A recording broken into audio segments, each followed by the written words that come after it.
But I think what happens to us in a community is we get so overwhelmed in a positive and negative way with how much information there is. We forget to go work out. We forget to actually put it into practice, and then it becomes very toxic and stale. And you're now looking at yourself, and you haven't grown much in the last year. Now you know a shit ton more, right? But your anxiety and your depression hasn't gotten any better. And that's where it's like the push for the goals and using those as exercises to watch all this stuff that you've been studying happen in real life. The Big Hormone Enneagram.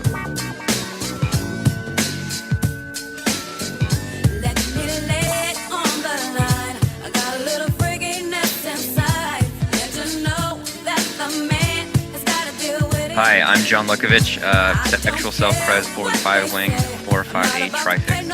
Hi, I'm David Gray, self-pres sexual, 9-1, 974 trifix. What up, it's Emeka. I'm an 8-7, sexual self-pres with 854 fixes. Hi, I'm Nancy. I am a self-pres social 3, wing 4, with a 369 trifix. If you like our podcast, guys, make sure you go like and subscribe on the Apple Podcast app. And if you really like us, you should definitely leave us a review. Welcome back to the Big Hormone Enneagram Show. We're picking up right where we left off with our guest, Dave Powers of Objective Personality. We were talking about function animals. I think this is a fucking brilliant idea. And I had to listen to the episode that we did where Emeka was talking about this system. I had to listen to it like 3 or 4 times just to kind of get it because there's so many different categories. Yeah. But I suspect, or Emeka suspects, or whoever suspects, that I'm blast primary but play last. And, again, I know that everybody fucking mistypes and all that shit, so whatever. But there was something that really struck me about, I've been trying to understand through the lens of the Enneagram things about my what in the Enneagram language it calls social blindness, or being a hexad, like a triple hexad type, or all this other bullshit. And there's something about just that ability, like the way Emeka described it, at least to me, was like the ability to play, to ping off of other people, ping off of the world, or something like that. And maybe I'm classifying that wrong, but there was something there that really felt, I was reviewing my life in light of this blast play dichotomy, if that makes sense, that I thought was really illuminating. Yeah, right. That's so good. That's like how we do it I think you're totally onto something there. Like looking at somebody else who's doing the play and you're like, okay, wait a minute. What the hell is that? Right? Like, for example, me and John we have in our way of doing the Enneagram, we've emphasized, something called trifix. And so, which is just there's a type fixation in each center. And so if you have the same trifix, but, different types, you have, there's an archetypal similarity. And so John is a 4 and I'm an 8. But we have the same trifix, and we're both social blind. And so there's a level of separation and cutoffness that exists in our Enneagram type structure. But within the context of doing something like the podcast, I have discovered that I'm a lot better at facilitating conversation than 100 to 10 compared to John, in terms of, and this is a funny example because we've hung out in person multiple times, and we were hanging out in Chicago. We went out to a bar, and I met a girl that night, and I take it for granted that I can just talk to people that I don't know. Yeah, right. And he pulled me aside and was like, how are you talking to people like that? And I was like, I don't know, just they said something and I said something back. So it's but it seems hard to wrap your head around because we're both social blind. But John really struggles with just unpredictable conversations about nothing. He has his box of things that he can talk about, but it's really difficult for him to. And it shows up in even in a conversation, because if I'm asking you a question, I have to be aware that I need to ask you a question that you can easily respond to. That's at least my play perspective. Right. That, we need to have an exchange back and forth. And sometimes John, even though he intends to try to connect with people and try to understand where people are coming from, he ends up coming up with questions maybe that dead ends the conversation. It's that is play last. And I think it's just been really significant in terms of a discovery of this system.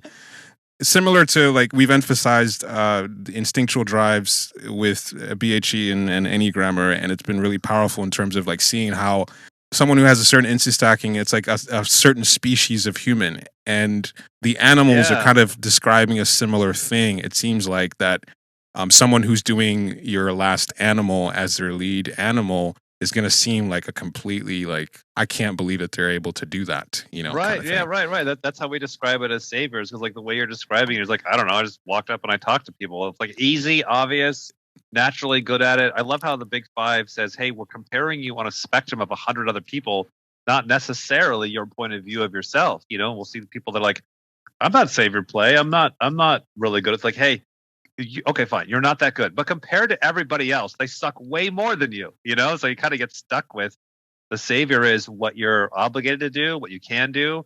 When the pressure's on, you know, like a podcast is a great example. You got 4 guys, like who ends up taking the lead? And a lot of times, especially with the, I see with savior sensory and savior DE, I see a lot of people that are savior sensory and or savior DE, like they don't necessarily even like that function. I'll say that with Shani. Right. She's like she fucking hates her play. She's like, I fucking hate that I care about people. I fucking hate that I got to jump in and do the thing. I hate doing it. Like, God, that does suck. Like, just because you're really good at it doesn't even necessarily mean that you like your own function. I used to have an obsession over NI, and now I just see it as a giant waste of time for myself a lot of the time. Right, you know, right. I definitely don't like it like I used to. You know, so your saviors may or may not be something that you actually like doing or enjoy doing, but you're just better at it than the average person is how we're defining it, you know? So like the thing that we focused on is like the instinctual blind spot in the Enneagram is the path to self-growth. That is the thing that, and so it seems like you're also saying the same thing in OPS, is that the last animal is the thing that you actually need to do. So I mean, let's just try to do like a little, you know, workshop with those of us. You know, I mean, Joseph is sleep last, I'm sleep last. Let's just assume that David is blast last because it's like painfully obvious that he's blast last. Hello? And let's just assume that John is play last. And so can you sort of like go through, you know, maybe start with yourself as a consume last. What are some things that you've, in terms of working on yourself as a consume laster, you know, even just your philosophy on how does someone work on themselves with this information, and then go through the, you know, the last animals for, you know. Yeah, totally. Else. Right. Totally. So yeah, the 4 last animals, this is like from watching ourselves, from watching other people. It's like the consume last, for example. So there's a lot of different variations of consume last. You know, you could be, you know, NETI or SEFI or whatever. So the point is like in some way, shape or form, the person is not taking in information about themselves and or for themselves. Like, so for example, and then let me back up. And that's because of the over obsession of the opposite. So for me, what I've really found, if I want to help myself with consume, I've got to dial down that savior blast, that savior obligation to produce, right? Mm-hmm. I have to produce, and then it's sleep blast. So I got to produce for myself, right? So I'm not like a true blaster. I'm like, help everybody. I'm like, I'll help them later. Anyways, my plan. I got to produce for me, right? Mm-hmm. And so, for example, this was probably no, it wasn't long ago. Like maybe a year ago. Shani flew down to Los Angeles for something with the family or something where I got stuck at home editing. So it was just me. Mm-hmm. I was at home, and she was gone for a few days. Cody was down there, and dude, it's like another person came out of me. Like I went and I bought a new stereo. I got some new clothes. I got a new RC airplane. This is all by like fucking noon. And like I called Shani. I'm like, I did this and this and this. And she's like, who the hell are you? And like I drove around. I met new people. Like I did all this crazy stuff the first Saturday in the first like 6 hours. And it was so fascinating to watch that like I was allowed to consume for myself because the blast was disconnected. Because when Shani's around, I gotta make her a sandwich. I gotta get the thing. I gotta plan ahead. I gotta, you know, wake her up from a nap. And like I'm putting all this pressure. And she's like, get the fuck off me. I don't even want all this stuff that you're doing, right? So like I'm putting all this pressure to blast, to communicate, to control. And then therefore I don't have time to watch a movie for myself. I don't have time to go get a new stereo. I don't have time to go get a new shirt. You know, we just moved houses. We just moved up the street recently. And guess whose room I set up last? Mine. Now I'll be selfish in other ways. Like if we're working at the top of the ladder, I'll just fucking get up and walk away and leave you there. I'll go take a fucking break. Like I'll do the sleep play thing, but like to do the consuming for self, I can't. I'm not allowed because the world demands all this producing from me, says my savior blast. Okay. And then let me just kind of jump around. I feel like I have a lot in common with the sleep last, right? Okay. So the sleep last and the consume last, those are both people that have an introverted animal last. Therefore, when we are in a problem, we don't do what we should do, and that is go away, fucking power down the fucking jets, and take some time for yourself. Either go read a book, go for a walk, sleep, consume, whatever. Do some introverted shit. Mm-hmm. No. When we're stressed, I got to go. I got to call people. I got to do more work, which now makes the problem worse, right? Yeah. So the sleep last nuts are doing the same thing I'm doing, and that is they're not taking the time for themselves, but it's not in an information fuck off, because I'm getting fucked off with the information. I'm not taking in my case, sensory specifics that I need to know. Like, hey, you have a cavity, you have a health issue, you don't have a stereo. Like, hey, dude, get on this sensory for yourself, right?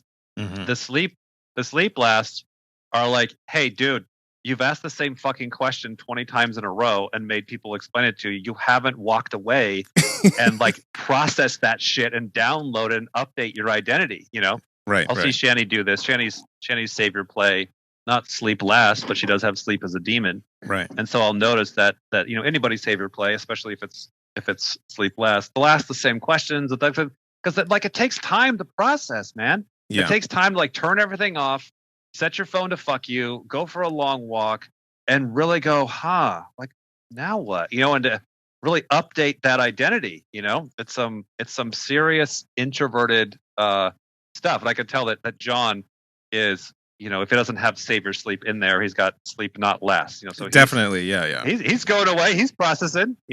Very processed. So, like I've recognized for myself that when I got the typing back that I was sleep last, it hit me like a ton of bricks, and it started to connect some dots because I recognized that I can get really high on my own momentum, and with the Enneagram, my core type is an assertive type in the Enneagram, and I think that I process pretty well, but I realize like, man, I have to be like knocked on my fucking ass to like slow down and figure out where the fuck I am, because I feel like I can make most things work, and when anything happens, I just add more to the pile of, all right, I'm just gonna do more to get my way through this, versus what actually needs to happen. I might need to fucking meditate, or take a day when I'm not trying to do anything, or like sit and think about something long enough to figure out what my actual position is. Because sometimes I think I know what my position on something is, but I'm just using momentum to try to figure out where I'm actually at. So it's kind of weird just to come to terms with like,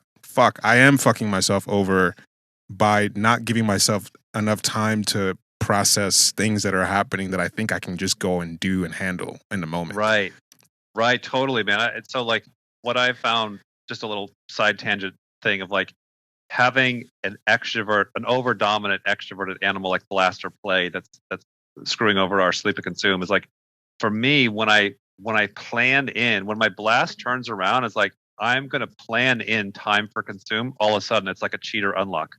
Like if part of the plan is I'm done with work by 6 and I'm allowed to go do stuff for myself, and that's the plan, it might feel awkward, but like that's been working for me to some degree, right? My friends that are sleep last, what I find, like they're all like, I need to go and take a walk on but like none of them actually do it. But what I do see them actually getting progress on is when they'll consciously like bother their friend and be like, hey man, I just need to talk this out. Because you'll watch like yourself, right? You'll be in the middle of like a lunch or a dinner, and like all of a sudden you'll hijack somebody's conversation because your sleep energy is like, fuck this, I need to resolve this, and you'll just like take over someone's conversation, right? Right. So I found like really overworking that consciously, like schedule, like having a time, or you can even like disclaimer, like the next time you you hijack somebody's conversation, be like, hey, I just need to talk something out. I'm sleep last. I don't know what the fuck's going on in here. Could you just sit here and act interested? This is going to help me a lot. Thanks a lot. I'll buy you a sandwich later. You know? Yeah. That works because like the goal is what? Like we're finding the universe really just cares about pay your fucking dues. And you're allowed to cheat.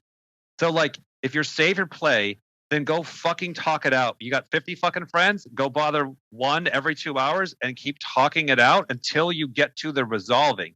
Now, you might have made a fucking mess along the way, but you got the resolving, and the universe is just asking, get that deep internal resolving of what is it that you want for your path. Maybe you go for it on a meditation walk. Probably not, because your brain's just going to say, fuck you the whole time. But if you talk it out, you'll actually get somewhere, right? Yeah. Same with me. It's like, I'm going to schedule in time for like, dude, you look like such a fucking weirdo. Would you just go read a book or something? Like, I will schedule in to read a book for like whatever I got to do, right? So we're finding those kind of things help a lot. So what about John with play last? Like what would how does someone work on play? Yeah, so like the play, so again, following the same with the other two, think of the overactive opposite. So we all are in a realm when we're in our even sleep last, you'll still be in it just won't be as often. You'll be in a realm where like you're like in a fucking rhythm. You're in a focus, you're doing a math test, you're getting ready for a podcast, you're deeply in your inner world. And all the blocks are stacking in high concentration, right?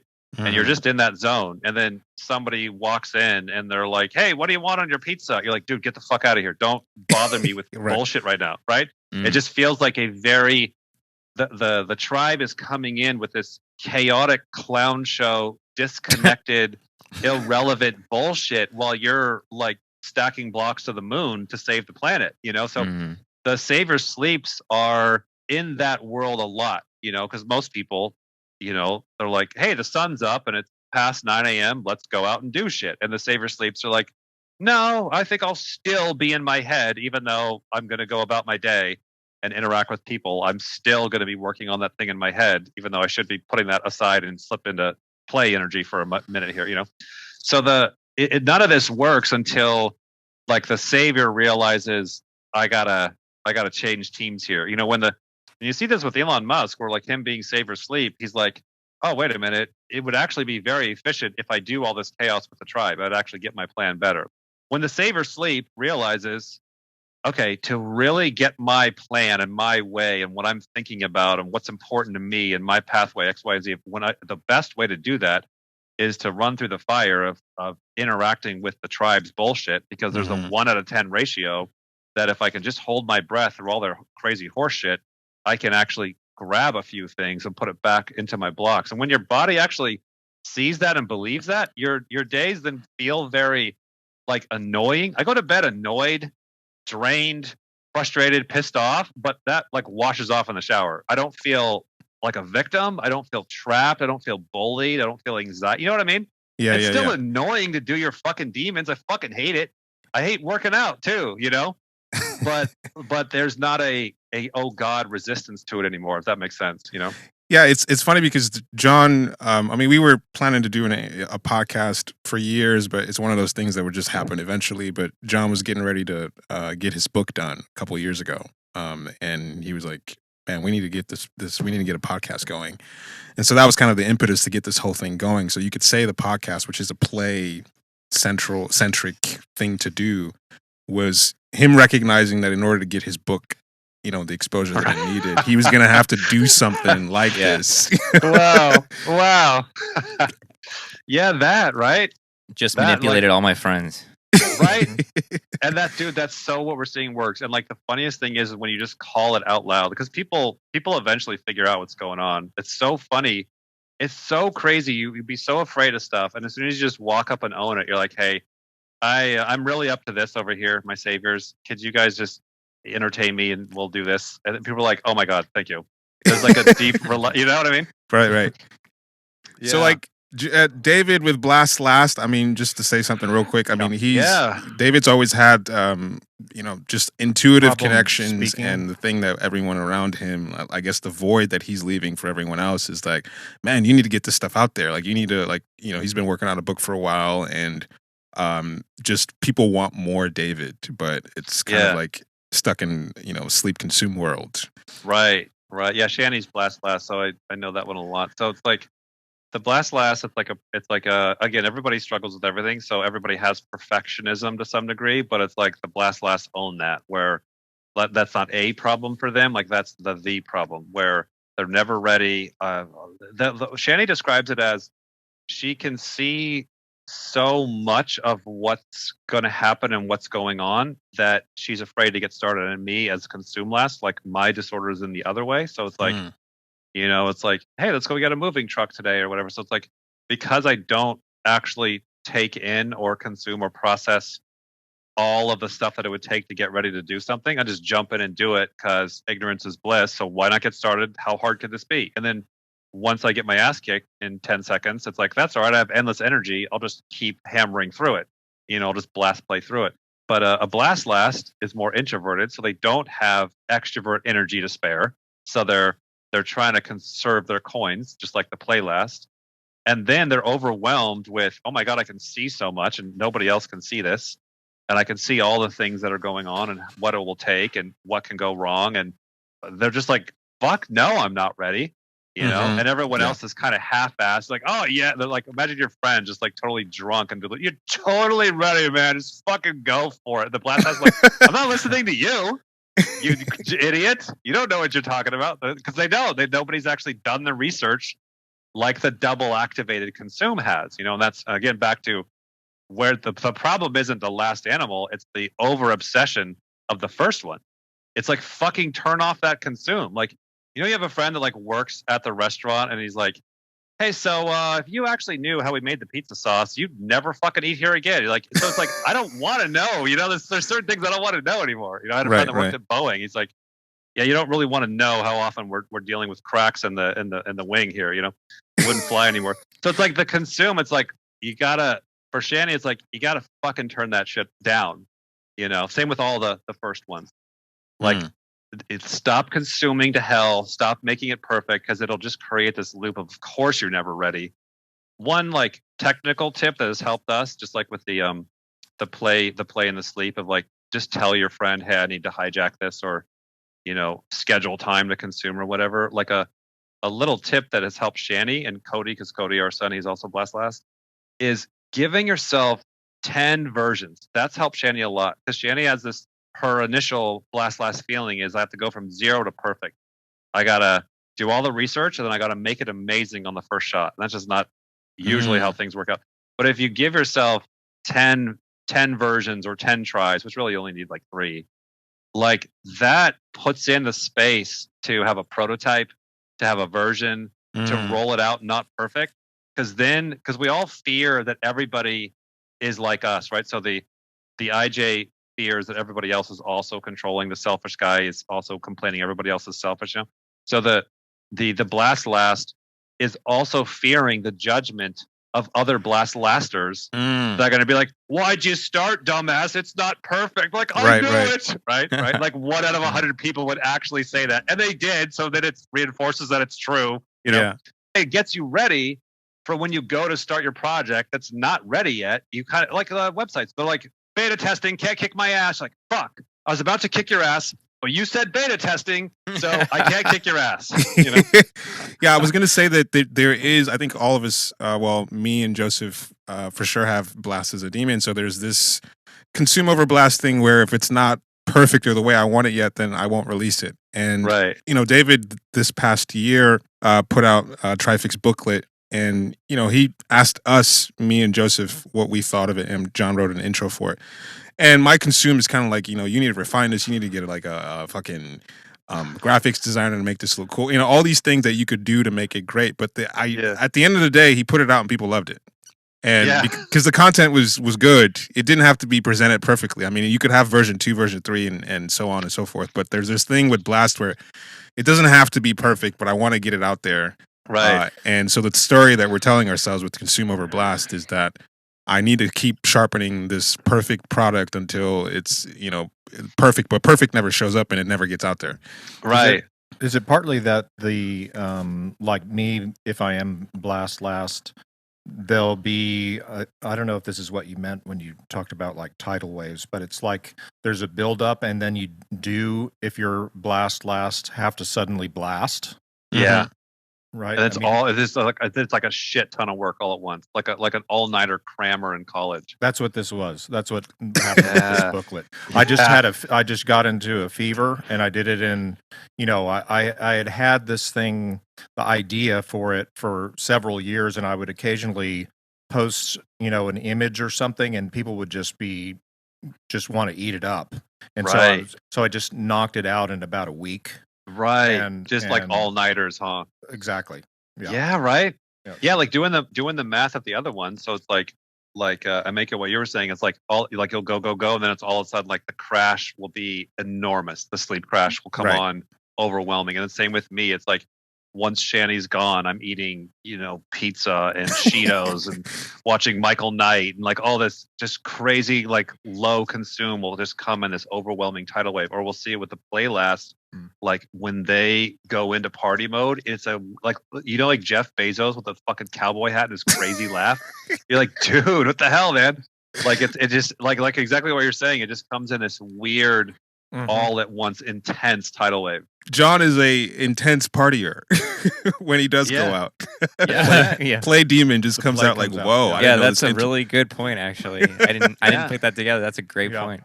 So where does OPS, MBTI, where is that located in consciousness? Because in the Enneagram, we're looking at the three centers: the body center, the mental center, and the heart center. And at least based on my guess of where MBTI is, that it's dealing with cognitive processes. So it seems like it's dealing with thinking.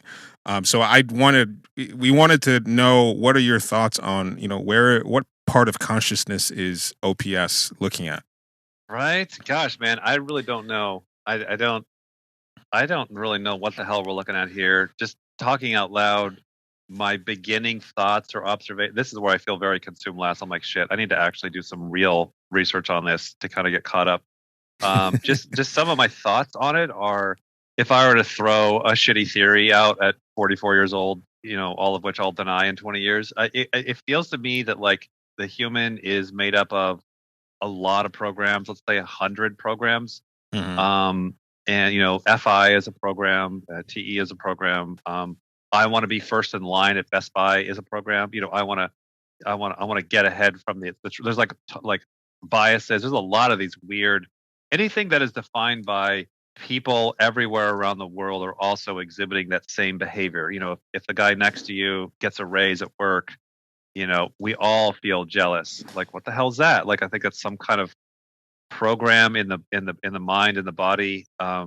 How exactly you define that, or how does that work? I think a lot of them are different. Like some of these programs, they are able to track with genetics. They can see whether you have certain traits, yes or no. So I don't know. I feel like we're made up of a lot of different programs that also work in different ways. The mechanics of them work in different ways. Some of them are more straightforward. Some of them are a little bit more complex and are maybe several programs working together. But I think that there's then like a veil, like a curtain that then like at the last program, it like hides us from seeing all the programs. Like, those people that have multiple personality disorders, like if I were to take a guess, and I've heard other people that are actually smart say something like this, it feels like they have a deficiency in the veil that we all have that hides our programs from seeing our programs. So I think they are seeing a little bit more of the actual hardware of the computer of, they're seeing 37 different personalities inside of them. Like, but we also have the same, right. We just can't see them where they can't, where they're actually identifying them, giving them names. One will take over, they'll switch back and forth. Like, and we're not all doing that all day, right? Like, talk to somebody who's fucking psycho mad and now they're all nice. Like, what do you want to call that? Like, those are very, very different states and swings. So, I don't know. That's kind of, and then I'm just kind of like looking at like, I'm always trying to like blend it with I guess this is NI. I'm always like, I'll look at like an earthworm and then the evolutionary tree all the way up to humans, and then kind of a branch off to like AI. And I'm trying to like see the common mechanics of earthworms to salamanders to dogs to chimps to people to AI, and trying to understand what consciousness might be from that dynamic. Currently trying to do it without interjecting any type of like spirit or outside consciousness spirit world. I used to be very religious or Christian and read the Bible and stuff, so I always had the spirit was in my equations, and then now the past few years I've completely taken that out, but now I'm kind of like, I don't know, there's a lot of stuff on the internet where a lot of very smart people are putting spirit and consciousness or universal spirit or consciousness back in the equations. So I am definitely don't have a final answer on even how the consciousness is working. Yeah. Those are just some random TE shit out thoughts. I mean, I think that's great. I think it's really interesting. Well, I'll just say that idea of the programs and the veil of the programs corresponds really well with, like, I don't know if you're familiar with Gurdjieff, but he's this teacher who a lot of, like, he introduced the Enneagram to the world, but it didn't have anything to do with personality. Anyway, he's a teacher of inner work, and he talks about that we have many eyes, many selves, many programs, basically, and that the work of in working to be more conscious, in this way, is to recognize and identify the programs, and, like, even naming them in a certain way, like, right, and just to see them, not even change them, but through time and through effort and through being with these programs. And I mean being with in the sense of being present with mentally, so observing them, feeling them in the sense of, like, each program, I think, does come with a quality of feeling or emotion or association or, a sense of identity. And then, like, sensing them in the body. Like, I think that, I don't know, again, I don't know y'all's system, but, from my experience of seeing my eyes, that there's different postures, there's different tensions, there's different gestures and body language and all those kind of body sensations that correspond with them. And so, the aim is to start to, in a sense, integrate these programs, these eyes, as part of oneself, instead of them kind of all fragmented, but that we have this illusion that they're under our control or a coherent self, but that there's a process of actually integrating them that sort of sounds like what we've been talking about with people recognizing their own type and the resistance. It's like you think you're John, and then it's like, oh, you might be in ESFSSS, blah blah blah, and it's like, oh, no way. Yeah, right. And then you start to integrate it, and you're like, start to come at peace with it, and and at least in the language of Enneagram, there's an emphasis on coming to terms or coming to awareness of those programs, but rooted in body, heart, and mind together. So that's just interesting. Yeah, totally. Like what you're describing, like where that plays out, I feel like is like just kind of like that old man that's just like very calm, and like you point anything out, like they're very just aware of themselves. They're aware of all those. Yeah, and they're not freaked out if you say, hey, you're an asshole, or hey, you're chaotic. They're like, yeah, I know. I definitely have. I could tell you some stories about that. Right? There's just a calmness. That'd be like one encouragement I would toss out to young people. Like, one of my personal favorite things of this crazy journey I've been on with psychology and business and the internet and the personality code and all that, like, honestly, I got to say that the one that's been the most meaningful to me is just simply getting older. Like, I'm 44, and like your 20s, like, god damn, man, that is a fucking roller coaster rocket ride for a lot of people, of just the crazy amount of stuff that goes on in your 20s and trying to figure out who you are, and you're mapping reality for the first time. And then your 30s, you're just kind of like stunned in, trying to just pay the bills and make it through work or whatever. But I remember there's I forget the guy's name. There's a couple guys we've done for the class and stuff that talk about that life really starts to pick up around 40, give or take, some years or whatever.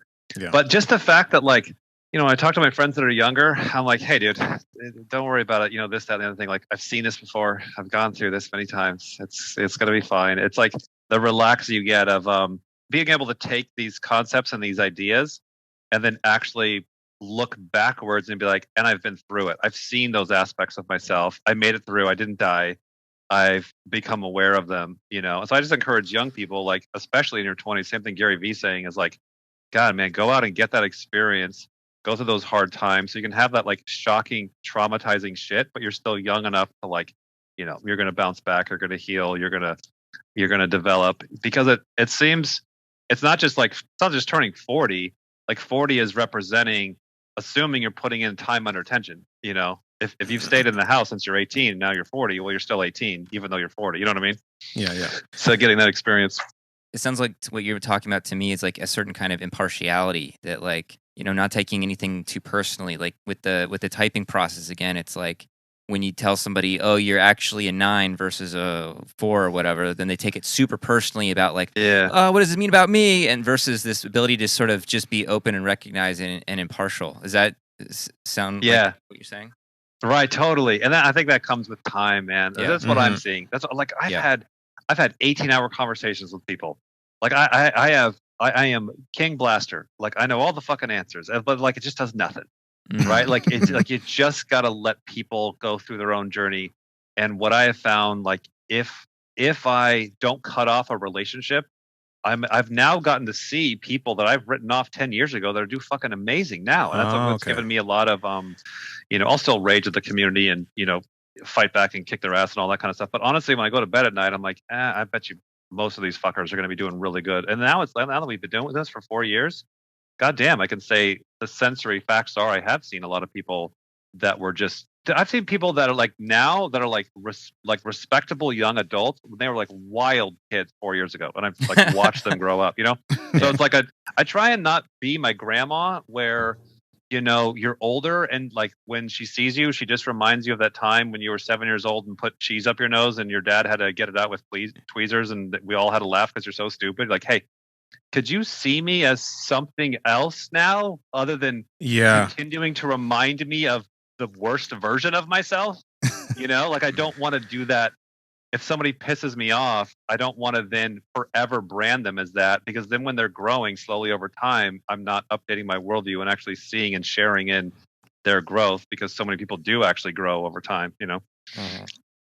Yeah, I don't know if there's more to say on the subject of, you know, the layers, so to speak, or different, it's almost dimensions of that the gut, heart, and head centers and all that stuff. I mean, we got into it a bit, but yeah, I'm not sure if there's something more to explore there as far as, and Dave, I don't know how much you know about the centers, and maybe we'd have to go into a whole thing about that.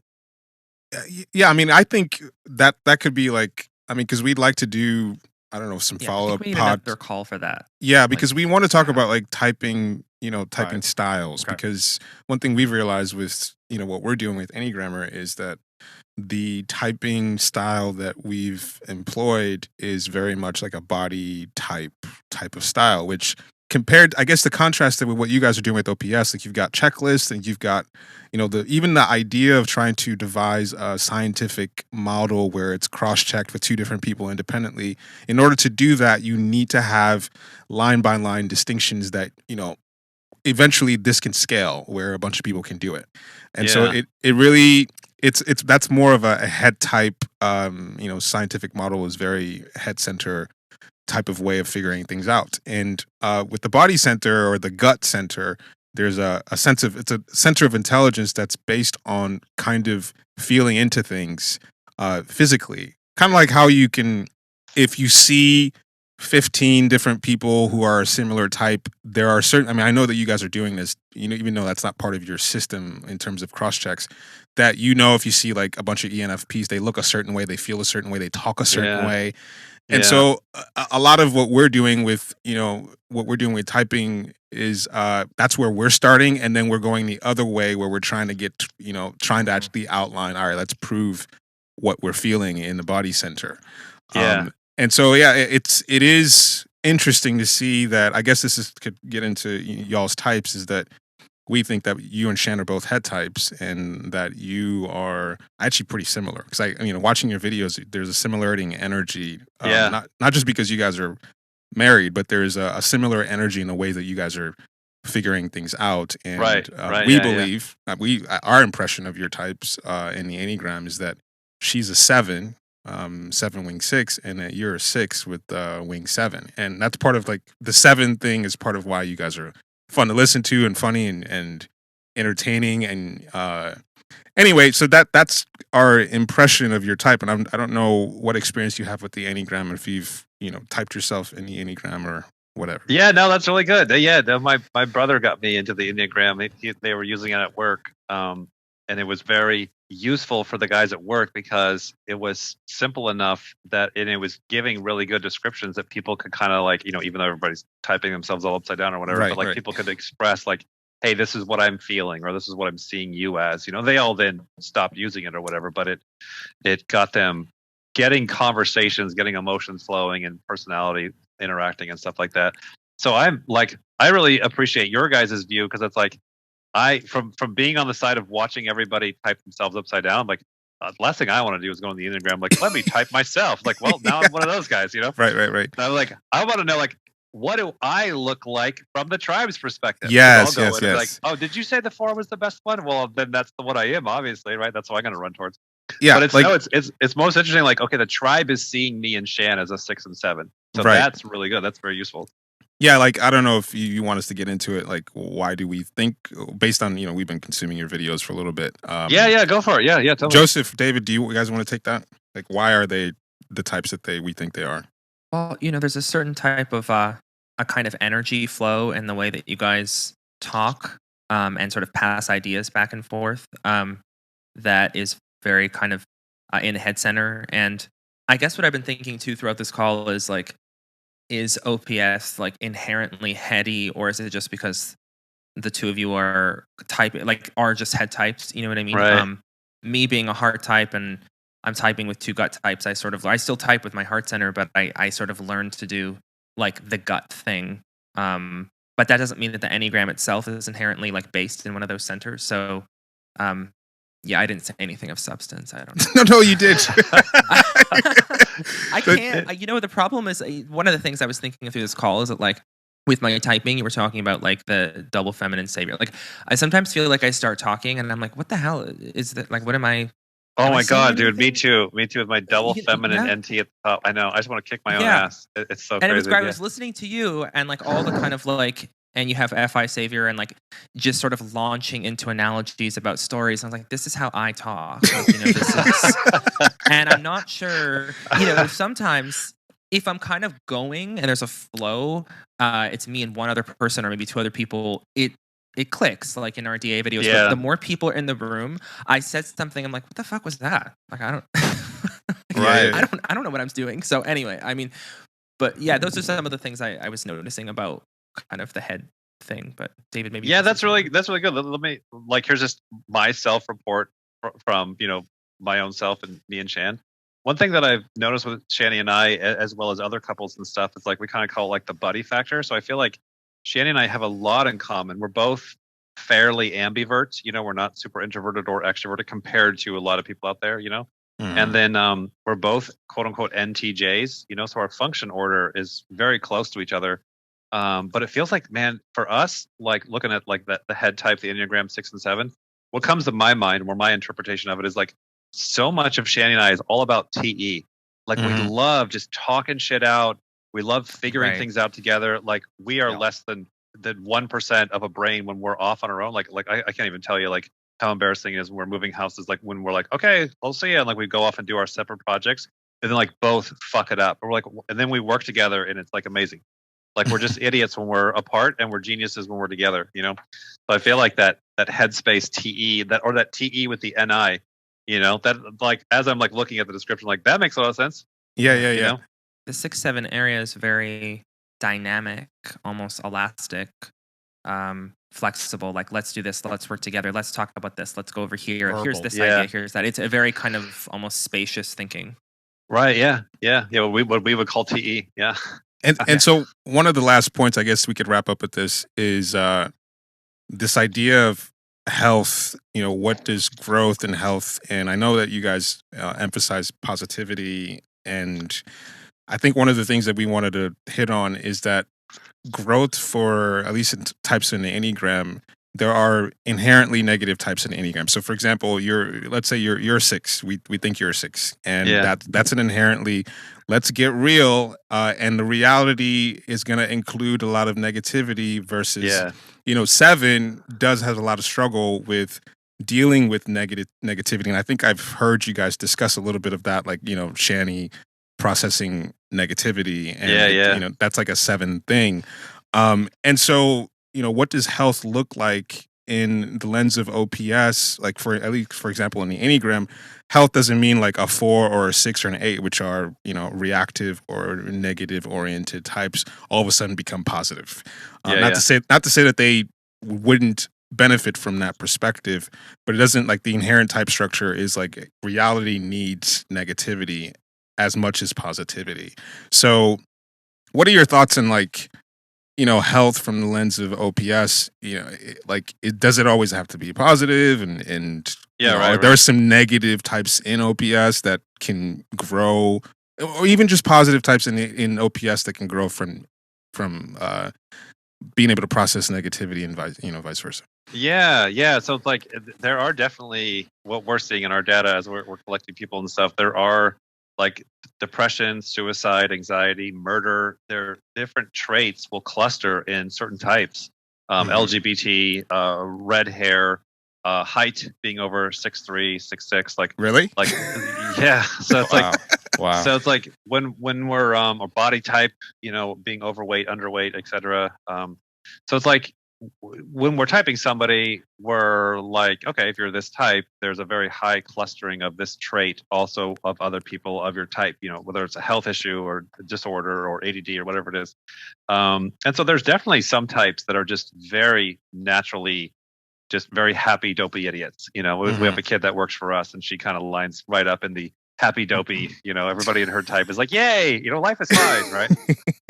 And there's other types you're like a doctor looking at your car like, ooh, wow. Okay, so you fucking hate everybody, don't you? It's like masculine FE, play less, or just something, Henry Rollins, like just built to fucking fight everybody. And they're all like that. Everybody of that type is that way, Interesting. And so there's a lot of relief to that, where people realize, okay, I feel like I've had this problem. I feel like I'm very different. I feel angry. I feel negative. And we're looking at the type like, oh, yeah, you definitely fucking should be. And if you're not, then you're dramatically unconscious. You should be very upset. Everybody else of your type is, And so that's kind of helpful. The thing, though, that Shanny and I, like, doing this long enough, we don't fear the negative people. We fear the positive people.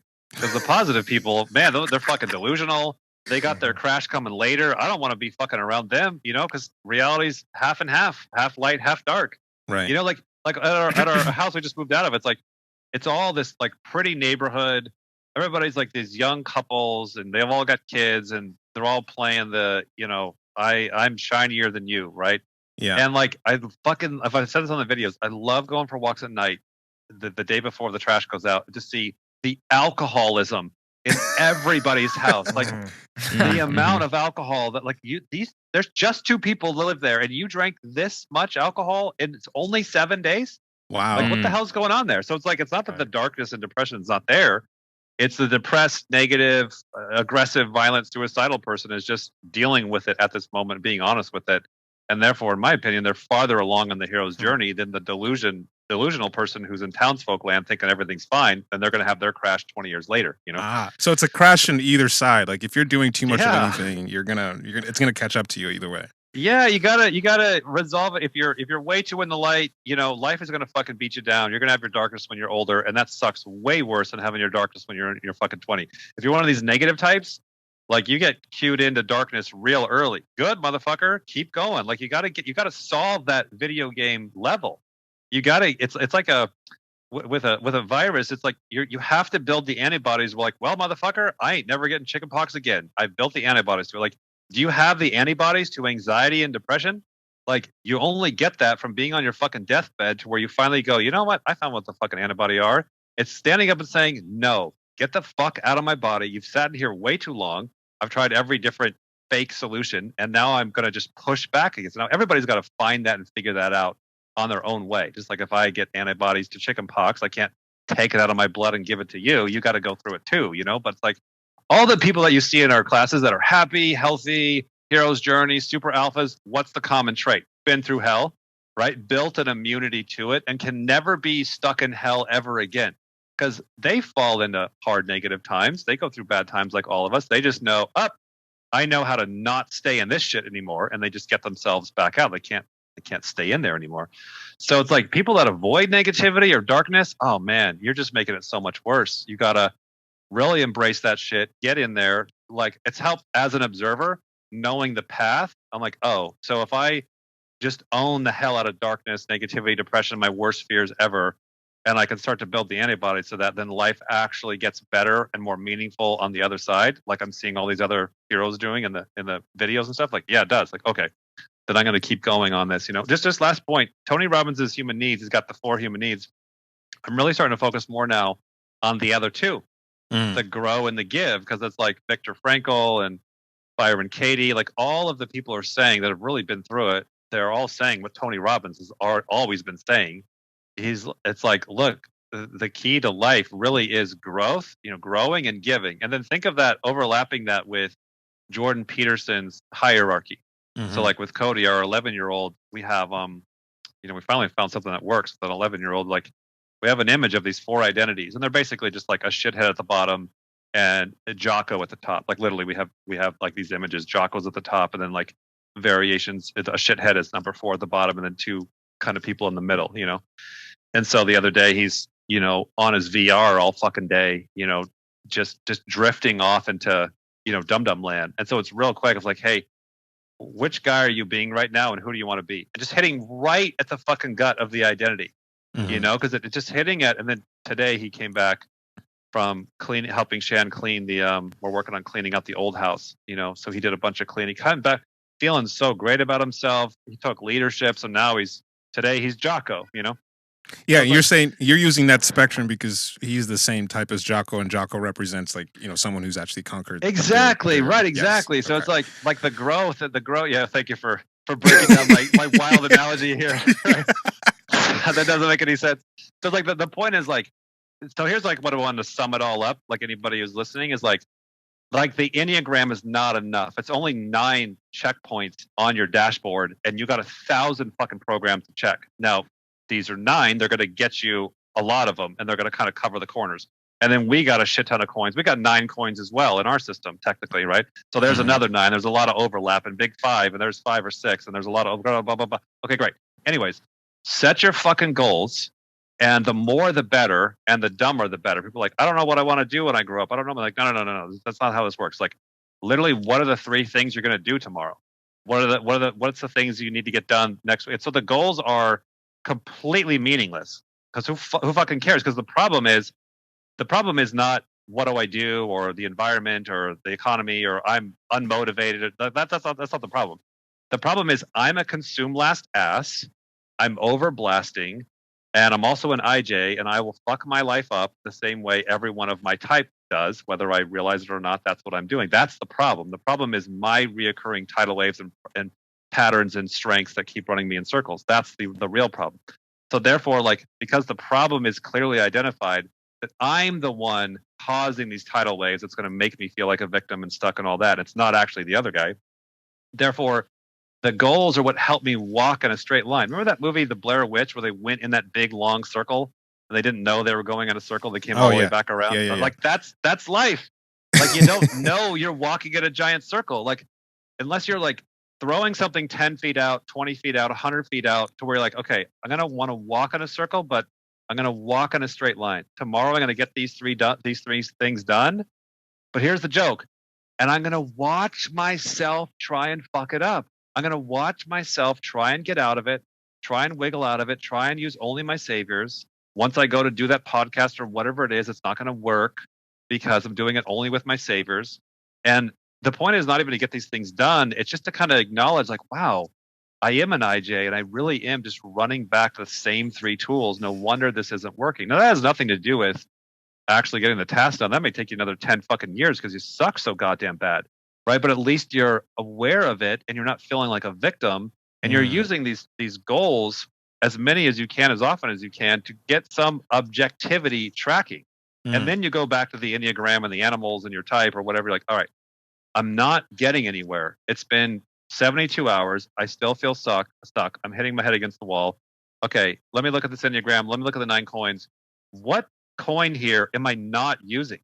And then you do that a few times and you'll realize it's going to be the same one that you're always avoiding. And that's now you're being introduced to your type. You're going to always be avoiding one of those most of the time, right? But sometimes the answer is you got to do your saviors. 1 out of 8 times it is you got to do your saviors or whatever.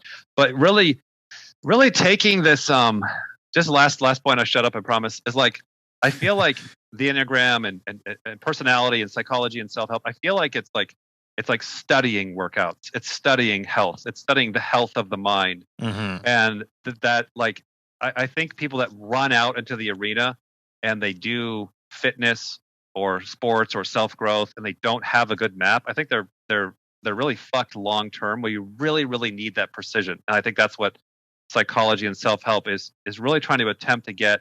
Let's really get precise here. There's a lot of different things we got to cover, right? But I think what happens to us in a community is we get so overwhelmed in a positive and negative way with how much information there is. We forget to go work out. We forget to actually put it into practice, and then it becomes very toxic and stale. And you're now looking at yourself, and you haven't grown much in the last year. Now you know a shit ton more, right? But your anxiety and your depression hasn't gotten any better. And that's where it's like the push for the goals.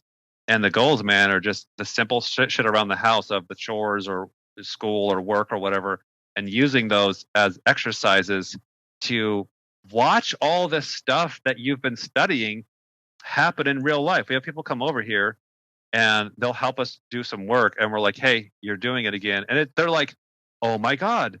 It's like the show from the internet is actually happening in real life. Like, dude, Dick, you're not catching any of these your own self, like during the day. Like, you're an EP causing chaos all over the place. Like, you're not noticing that you're doing it. Like, no, I'm not even noticing that. I'll see it on a video. I'll acknowledge it in the conversation. But unless you're like setting goals and then watching yourself screw it up, you just be amazed how much you're not even doing it. So just the practice of, setting, when Shanny and I are doing the move, we're setting our schedule to move stuff around, move from house to house, but then also watch how is Shan going to feel like a victim? How am I going to get over controlling? And that becomes kind of the thing that we're focusing on during the day, It's just really cool. I just want to say to wrap up, and whatever the guys have to say as well, that what's been really impressive about what you guys have been doing with MBTI. I mean, I think most of us got into the field of psychology and personality by getting into MBTI first. And the Enneagram was such a big deal for me and for these guys because it represented you have to work on yourself. It really uncovering some really ugly things about all the ways that we're in our own way and we're fucking ourselves up. And what you guys have been doing is the first time I've seen anyone really use MBTI as a self-growth tool. And you have very simple tools to be like, not only this is your type, but this is what you're doing to fuck yourself up. And if you don't address those things, they're going to be huge regrets and problems, later down the line. So, I really appreciate that what you guys, the tools and the original perspectives that you guys are bringing to this stuff. And this has been great. Yeah, thanks a lot, guys. Really good stuff. This has been really fun, and I would dig it if you came back sometime, and because I was just hunting your YouTube channel, and like right before this call, I saw all the stuff on Hero's Journey, and then you started mentioning it, and I'm like, I want to know about that shit. So yeah, totally. Yeah, let's do this again. Absolutely. Right. Thank you for coming on. Let's try to see if we can find sometime in the next 4 to 6 months that we can do this again. That'd be great. Yeah, hell yeah, guys. Absolutely. That'd be great. All right. Thank you, Dave. All right, guys. All right. Thanks again. Thanks, Dave. It was nice hanging out and talking. All right, guys. Later. All right. Later. Later.